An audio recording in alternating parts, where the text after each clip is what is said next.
સનકાદિકોને નારદજીએ પૂછ્યું કે આ કથા કોઈને કરવી હોય 7 દિવસની, તો કથા કઈ રીતે કરવી? ઘણા પૂછતા હોય કે શાસ્ત્રીજી અમારે કથા કરવી, એ કથામાં કેટલો ખર્ચો થાય, કઈ રીતે એનું આયોજન થાય?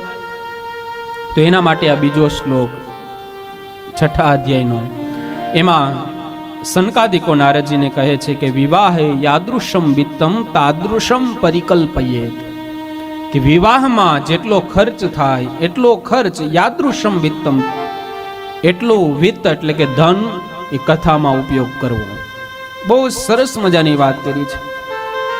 વિવાહનો અહીંયા સંકેત શા માટે કર્યો? તો કે જે પિતા પોતાની દીકરીના વિવાહ કરાવતા હોય એ પિતાની સ્થિતિ પોતે ધનાઢ્ય હોય, ધનિક હોય, ધનવાન હોય, તો એ ભવ્ય રીતે પોતાની દીકરીના એ વિવાહનું આયોજન કરે. કોઈ મધ્યમ વર્ગનો હોય તો એ રીતે કરે, કોઈ એવી રીતના નબળી પરિસ્થિતિ વાળો પિતા હોય તો એ પોતાની દીકરીના વિવાહનું આયોજન એ રીતે કરે.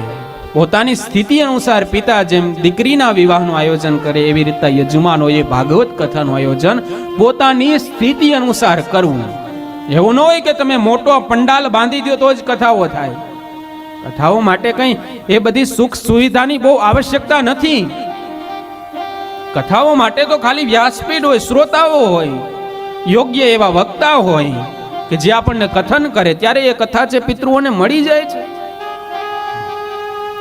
10,000 માણસો બેઠા હોય પણ કથા 10 જણા નો સાંભળતા હોય તો એનો શું અર્થ?